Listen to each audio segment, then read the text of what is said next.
Bonjour Valérie Masson-Delmotte. Bonjour. Vous êtes climatologue, coprésidente du groupe de travail du GIEC. Si on vous a invité ce midi, c'est pour essayer de répondre à quelques questions précises sur les conséquences de cette décision américaine. D'abord, est-ce que vous avez le sentiment que c'est une décision qui est irrévocable? Trump dit qu'il est prêt à négocier un nouvel accord. Est-ce que ça peut se produire d'après vous? Alors le mécanisme de sortie de l'accord de Paris, dans son article 28, donne un délai de 3 ans à partir de la mise en œuvre, plus 1 an pour la sortie effective. Celle-ci, si elle est vraiment déclarée par Trump, aura lieu le lendemain de la prochaine élection présidentielle américaine. Ensuite, cette sortie elle a le mérite de la clarté.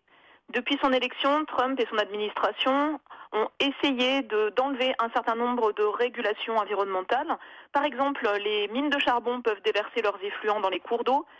Par exemple, un retour en arrière sur les fuites de méthane pour les décharges américaines, pour donner quelques exemples. Donc l'administration, elle s'est attachée à enlever un certain nombre de décisions qui permettaient justement de placer les États-Unis vers une trajectoire de développement plus sobre en carbone, en jouant sur l'efficacité énergétique, l'efficacité des moteurs, par exemple, pour les véhicules, ou sur l'encadrement des fuites de gaz par rapport à l'exploitation des gaz de schiste. Mais finalement, ça veut dire que Trump aurait été plus nuisible à l'intérieur de l'accord de Paris. Au moins là, les choses sont claires, il n'en fait plus partie? De toute manière, la sortie ne sera effective qu'à la fin de son mandat. Alors que feront les diplomates américains dans les différentes instances internationales, on ne sait pas. Quelle sera la position de l'administration américaine par rapport à la Convention cadre des Nations Unies sur le climat, pour lequel il veut arrêter d'apporter le moindre financement, en particulier pour l'accompagnement des pays les plus vulnérables? On ne sait pas. Et enfin, il y a une chose qui est certaine, il y a une volonté de la Maison-Blanche américaine de porter un coup très dur vis-à-vis même de la production de connaissances scientifiques. Le projet de budget de la Maison-Blanche, c'est 40% de baisse pour les projets de recherche sur les sciences de la Terre. C'est l'arrêt de 5 programmes d'observation de la Terre de la NASA. C'est l'arrêt d'un programme sur l'étude des océans et des régions côtières de l'agence Océan-Atmosphère.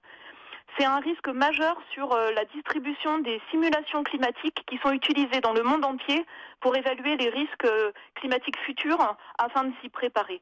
Donc c'est une décision qui s'intègre dans une vision du monde, à mon sens, anti-scientifique, qui est menée au bénéfice de quelques personnes à très court terme, essentiellement ceux qui bénéficient de l'exploitation des énergies fossiles, et qui est extrêmement préoccupante vis-à-vis des plus vulnérables, que ce soit aux États-Unis ou dans les autres pays. Merci Valérie Masson-Delmotte. J'ajoute une information pour vous dire que l'Europe et la Chine conjointement ont dit ce matin qu'elles continueraient à appliquer cet accord de Paris. Merci Valérie Masson-Delmotte.